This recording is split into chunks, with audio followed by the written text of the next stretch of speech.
Olá, turma, tudo bem? Novamente eu estou aqui de volta, professor Felipe Lins, professor aqui se dedicando agora a essa aula ao 8º ano da Rede Miguel Couto. Essa seria a nossa segunda aula, beleza?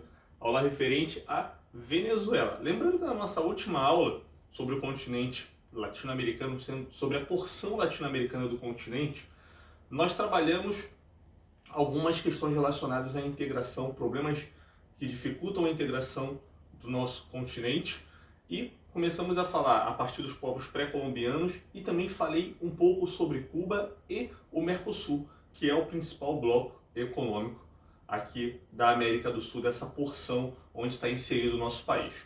Agora eu vou estar dedicando uma aula, vai ser uma aula breve, vai ser uma aula tranquila, mas uma aula específica sobre a Venezuela.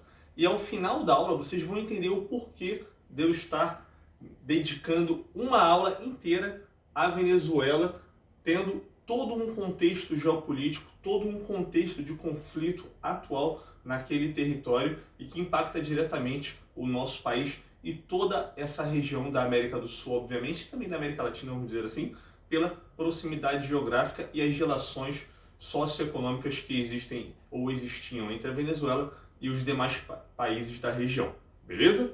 Então vamos lá. Primeira coisa que eu quero trazer para vocês, obviamente, um mapa. Aqui é o mapa da Venezuela, só para vocês situarem aonde fica localizada a Venezuela. A Venezuela faz fronteira ao norte do Brasil, tranquilo? Tem fronteira com a Guiana e fronteira com a Colômbia.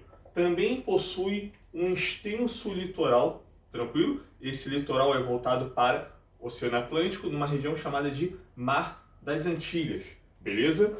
E, obviamente, vocês vão entender um pouquinho do qual importante é esse litoral venezuelano, beleza? E qual é a relação econômica, qual é a atividade econômica que tanto se destaca nesse país.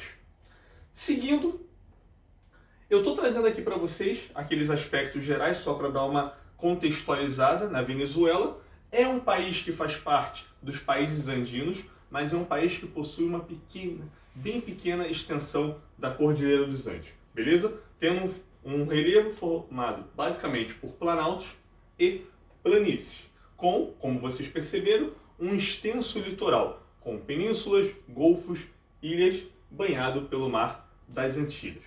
Na região litorânea, aí já começa a ficar importante, eu quero que vocês guardem essa parte aqui. Na região litorânea, concentram-se atividades petrolíferas de extração, refino e exportação. Vocês vão entender ao longo da nossa aula o quanto que a Venezuela depende da exploração do petróleo, do refino do petróleo e do processo de exportação desse petróleo. Economia altamente dependente do petróleo, mas também desenvolve-se outras atividades menos desenvolvidas, como agropecuária, cultivo de arroz, café, cana, cacau, pesca e o turismo, com muito menos importância se comparado todos esses com o petróleo, beleza? A Venezuela, isso daqui é importantíssimo, é membro da OPEP. O que é a OPEP, professor? É a Organização dos Países Exportadores de Petróleo. É a organização que reúne os maiores países exportadores de petróleo do mundo. Tranquilo? A maior parte dos países que formam a OPEP estão no Oriente Médio e a Venezuela é o único país americano que encontra-se neste órgão importantíssimo. Qual é a função da OPEP, professor? Já que são países produtores e exportadores de petróleo, eles, a partir de uma oferta e procura, se eles aumentam a oferta ou diminuem a oferta, o preço do petróleo acaba variando numa escala global. Então, a grosso modo, eu posso dizer que a OPEP ela consegue controlar os rumos do preço do petróleo. Beleza? Vocês estão vendo agora que nós estamos tendo o quê? Uma crise, uma pandemia global, obviamente, e uma crise econômica mundial. O consumo de petróleo diminuiu e aí o preço do petróleo despencou. O que os países da OPEP já fizeram? Reduziram as suas produções. Para quê? Para que o preço não despenque ainda mais, inviabilizando essa extração, essa produção de petróleo, caso ele venha a ficar muito barato. E é o que está acontecendo. O petróleo atualmente está em níveis baixíssimos, como a gente não via há décadas, ok? Dando sequência e agora entrando no contexto da Venezuela, da crise que a Venezuela atravessa nos últimos anos, Eu vou dar uma contextualizada lá do início, tranquilo? Quando a gente começa a falar de Hugo Chávez. E vamos chegar até o presidente atual, Nicolás Maduro, e o seu opositor, Juan Guaidó. Ok? Então, para a gente entender essa crise da Venezuela, eu vou primeiro citar para vocês um conceito muito interessante que vocês já devem ter ouvido falar em história. Se não ouviram, vocês vão ouvir falar um dia, que é bolivarismo. Tranquilo? Uma ideia que foi criada a partir de Simão Bolívar, tranquilo? Que foi um general venezuelano do século XIX e que liderou movimentos de independência em uma parcela da América do Sul, atingindo a Venezuela, a Colômbia, Equador e a Bolívia. O que Simão Bolívar tinha como ideal? Ele tinha como ideal a emancipação da América, a liberdade da América, a não dependência a outros países, ok? Formando todo um grande país independente, unido e contra as grandes nações, contra, naquele momento, nações principalmente europeias, e posteriormente você tem os Estados Unidos tendo a sua ascensão econômica numa escala global, beleza? Hugo Chávez, que é esse primeiro presidente venezuelano a seguir os ideais bolivarianos. Por que eu destaco Bolívar no início? Porque vocês vão perceber que Hugo Chávez traz consigo muitas ideias de Bolívar, tranquilo? Consequentemente, ele tem um caráter bem parecido com Simão Bolívar no sentido de nacionalismo, no sentido de ir anti-imperialista. Mas espera lá, professor, Simão Bolívar era socialista? Não, os estudos não indicam que ele era socialista. Porém, Hugo Chávez foi um presidente de cunho de caráter socialista, que se alinhava ao socialismo, beleza? Então, vamos começar agora a falar de Hugo Chávez. Hugo Chávez é eleito em 99 presidente da Venezuela, tranquilo? Com seus ideais de Bolívar, socialismo e anti-imperialista. Esse anti-imperialista, final do século XX, você já tem na ideia o quê? Que é anti-Estados Unidos, contrário aos americanos, beleza? Isso daqui vai ter uma contradição que eu vou mostrar para vocês daqui a pouco. Em seu governo, uma Assembleia Constituinte foi chamada, convocada, e eles alteraram, logo assim que ele entrou, eles alteraram a Constituição da Venezuela, criando uma Constituição em 99 chamada de Constituição Bolivariana, tranquilo? E também mudou o nome do país. O nome do país passou a se chamar República Bolivariana da Venezuela, beleza? Criando e investindo pesado em ensino e também em universidades. Todo o processo de ensino, saúde, assistencialismo, causas sociais, o governo de Hugo Chávez investiu pesado. E vocês têm que entender que todos esses investimentos que o Hugo Chávez fazia na Venezuela estavam atrelados ao quê, professor?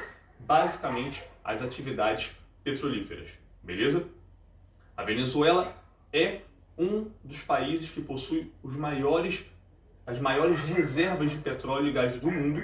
Não é o maior produtor de petróleo do mundo, longe disso, devido à baixa infraestrutura no setor. Essa baixa infraestrutura tem muita relação com o governo de Chávez, que deixou de investir nessas questões relacionadas à modernização da empresa venezuelana que explora petróleo, que é a PDVSA, beleza?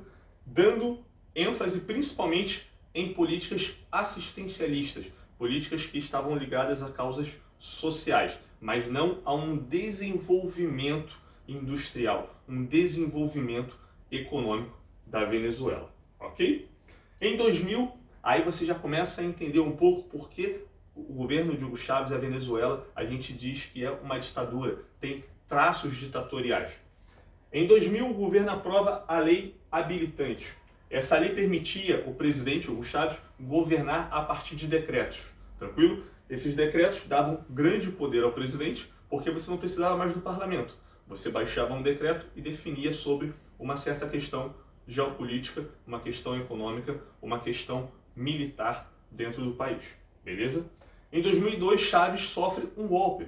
Chávez é deposto, mas em seguida ele consegue retornar ao poder. Por quê? Porque Chávez tinha as Forças Armadas ao seu lado, beleza? E após essa tentativa de golpe em 2002 contra Hugo Chávez, ele passa a adotar uma linha ainda mais dura e começa a ter uma perseguição muito grande à imprensa e também aos seus opositores, beleza? Já que eu estou falando tanto de Hugo Chávez, esse daqui foi Hugo Chávez.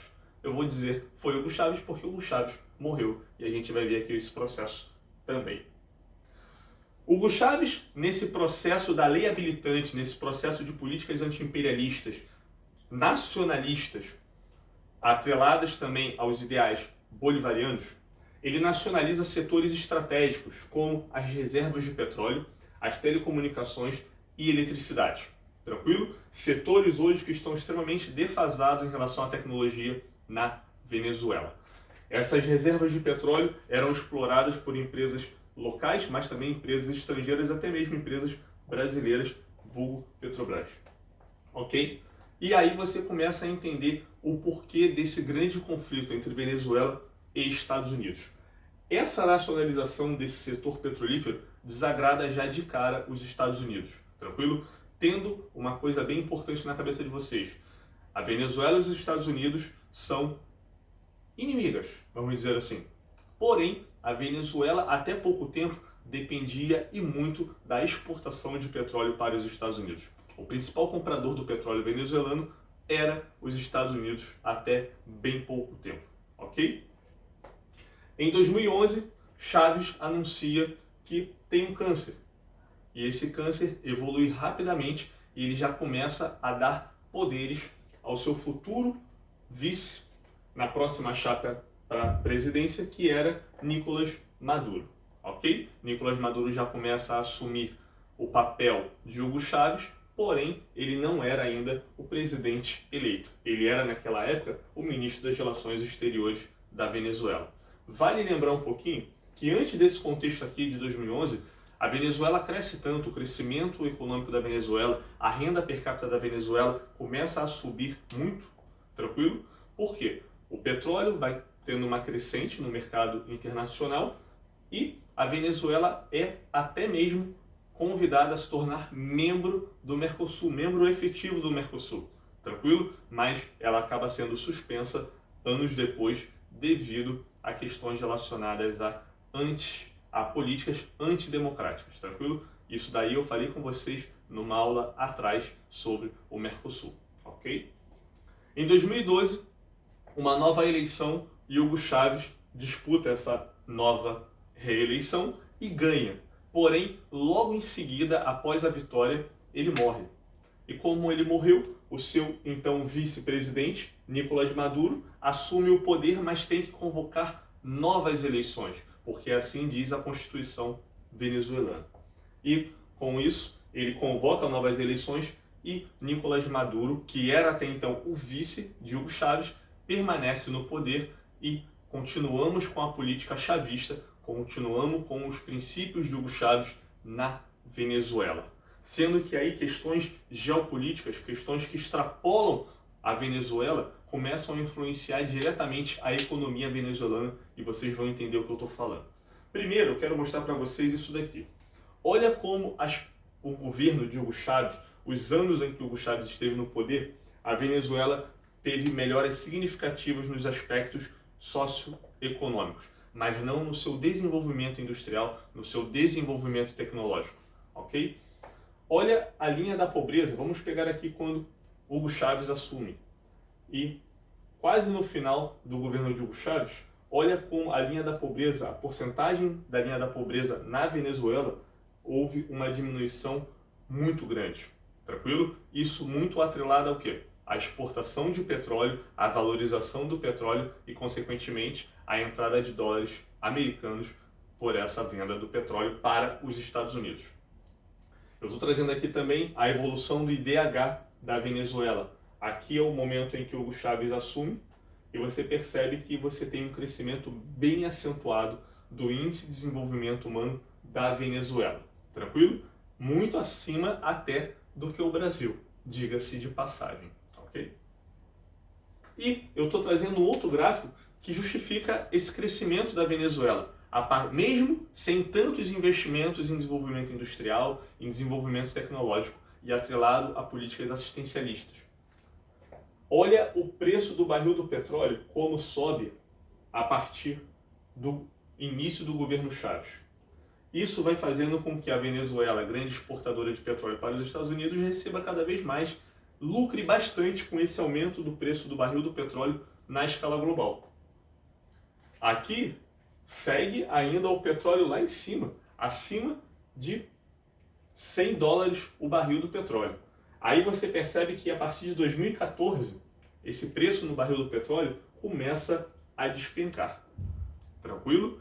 Esse processo aqui, a partir de 2014, a crise na Venezuela vai se agravar de forma muito acentuada.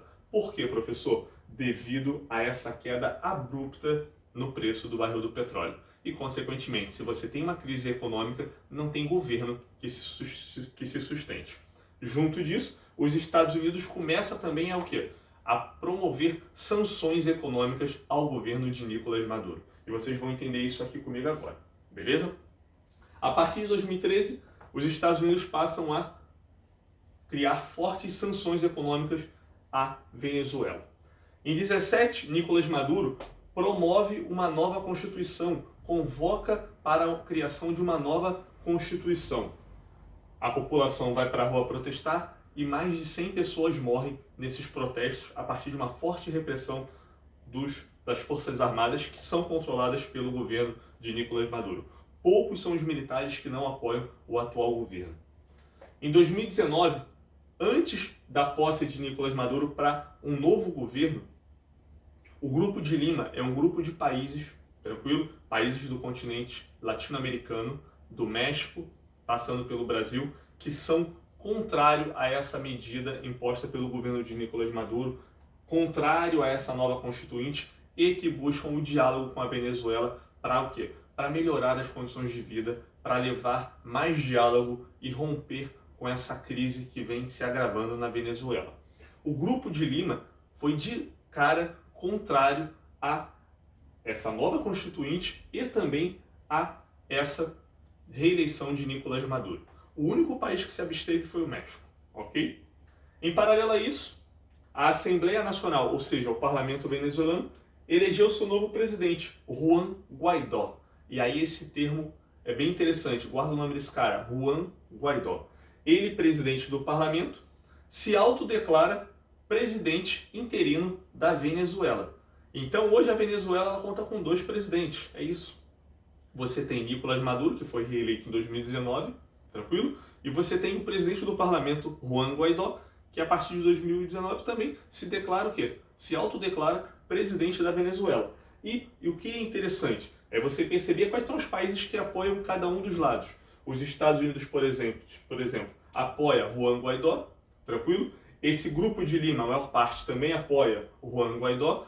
Alguns países da União Europeia apoiam e o Brasil também apoia Juan Guaidó. O governo atual, o governo de Jair Bolsonaro, até mesmo o governo anterior, já apoiava este representante, tranquilo?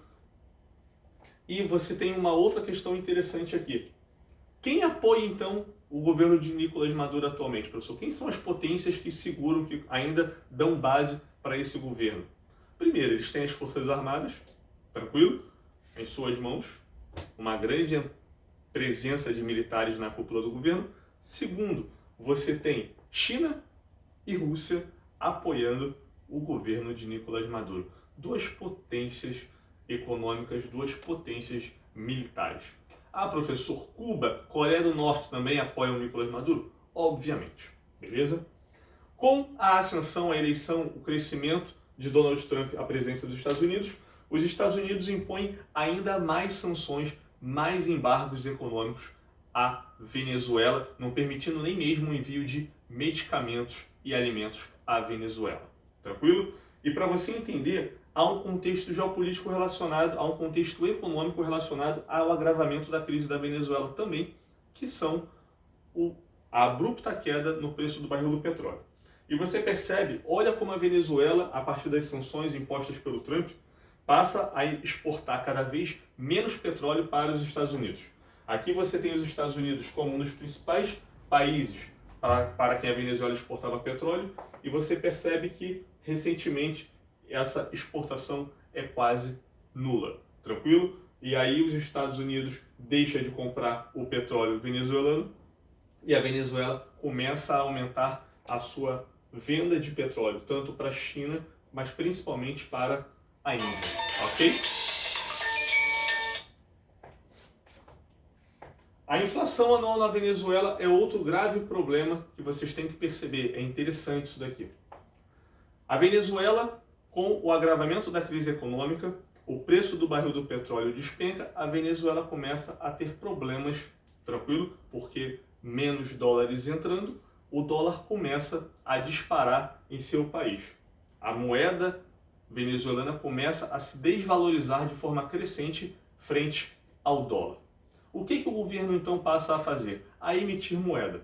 Mas quando você passa a emitir moeda sem ter um lastro, você começa a gerar uma alta da inflação. E foi o que ocorreu na Venezuela nos últimos anos com políticas criadas por Nicolás Maduro. O que nós temos aqui então nesse contexto? Um aumento crescente da inflação na Venezuela, tranquilo? Essa inflação, segundo dados do FMI, já chegou a mais de 1 milhão, tranquilo? Mas os dados que a Venezuela divulgam é que essa inflação ela chega a 10.000%. De qualquer forma, é algo absurdo, tranquilo? Alguns analistas, alguns economistas dizem que não é possível que um país atinja a casa de 1 milhão por cento de inflação. Mas o que você tem que entender é que se essa inflação aumenta de forma vertiginosa, o poder de compra da população despenca e isso agrava ainda mais a crise humanitária, a crise socioeconômica, a crise humana dentro da Venezuela. Tranquilo? As pessoas passam fome, as pessoas têm dificuldade de acessar insumos básicos, alimentos básicos, medicamentos básicos. Tranquilo? Aqui eu estou trazendo para vocês Nicolás Maduro e aqui Juan Guaidó. Esse o presidente eleito, esse o presidente auto-intitulado, ok? Esse tem apoio dos Estados Unidos, lembra disso? E também do Brasil. Aqui você percebe o desdobramento dessa crise na Venezuela. Um aumento a partir de 2015 vertiginoso de quê? De refugiados venezuelanos, que grande parte ficam concentrados na América do Sul. Já ouvimos falar que o Brasil é o país que mais recebe refugiados venezuelanos. Não é verdade, ok? O país que mais recebe refugiados venezuelanos é a Colômbia. Tranquilo? País em que hoje a Venezuela não tem uma boa relação diplomática. País que é muito próximo dos Estados Unidos e que já acusou também a Venezuela de apoiar e dar abrigo a guerrilheiros das Farc. Vocês vão entender isso mais à frente. Eu até falei isso na aula passada sobre o Mercosul. Número de refugiados e imigrantes na Venezuela já chega a 4 milhões. Esses são dados mais próximos do que eu consegui coletar, dados de final de 2019. Dados retirados do site da ONU. Ok? Os países que mais recebem esses refugiados, você tem aqui em primeiro lugar a Colômbia, seguida por Peru. O Brasil não é o país que mais recebe refugiados, mas o problema foi gerado a partir da grande entrada de venezuelanos a partir da fronteira ao norte com o Brasil, na cidade chamada de Pacaraima. Tranquilo? E aí foi criado em 2018 uma operação do governo federal com apoio das Forças Armadas chamada de Operação Acolhida. Uma operação que visa levar ajuda humanitária e monitorar também a entrada desses venezuelanos. A cidade de Pacaraima começou a ser inundada por venezuelanos, mas é uma cidade muito pequena que não tem estrutura, não tem como abrigar essas pessoas, como promover o emprego para essas pessoas. Então o governo brasileiro teve que atua e, interessante, essa é a primeira ajuda humanitária, a primeira operação humanitária do Brasil dentro do seu próprio território, ok? E aí, a partir daí, as coisas começaram a ficar um pouco mais calma na fronteira entre Brasil e Venezuela, com essa presença das Forças Armadas brasileiras, ok? Então, eu quero que vocês entendam todo esse contexto da Venezuela, dessa dependência do petróleo, e a partir do momento que o petróleo começa a despencar o preço, a Venezuela começa a ter um agravamento da sua crise, e aí, buscando sair dessa crise, começa a imprimir dinheiro, isso não tem lastro, gera uma inflação, o poder de compra da população despenca, e a Venezuela se vê dentro dessa grave crise econômica que a gente encontra hoje, ok? E isso tem desdobramento para os países vizinhos pelo número de refugiados, tranquilo? Vale lembrar que a Venezuela, nesse período de pandemia, apresenta dados com baixíssimos índices de morte, taxas de mortalidade pelo coronavírus, mas a gente tem que contestar isso porque não temos um governo na Venezuela transparente. Um governo que manipula, um governo que controla os meios de comunicação, consequentemente a gente não pode confiar naqueles dados, ok? Mas fica ligado porque os desdobramentos da Venezuela e do problema que a Venezuela atravessa nos últimos anos têm uma forte relação e impacto aqui no Brasil, beleza? Peço para vocês darem uma olhadinha na apostila 2, tem um trecho bem pequeno sobre Venezuela na apostila 2. Essa aula aqui é muito maior do que o que a gente tem na apostila, vai muito além, muito mais detalhado, tranquilo? E façam também os exercícios, tranquilo? Até então a próxima aula, fiquem em casa, estudem, se cuidem, cumpram o seu isolamento social, porque se Deus quiser já está acabando e a gente já vai retornar às aulas presenciais, tá bom? Um forte abraço a todos, gente. Tchau.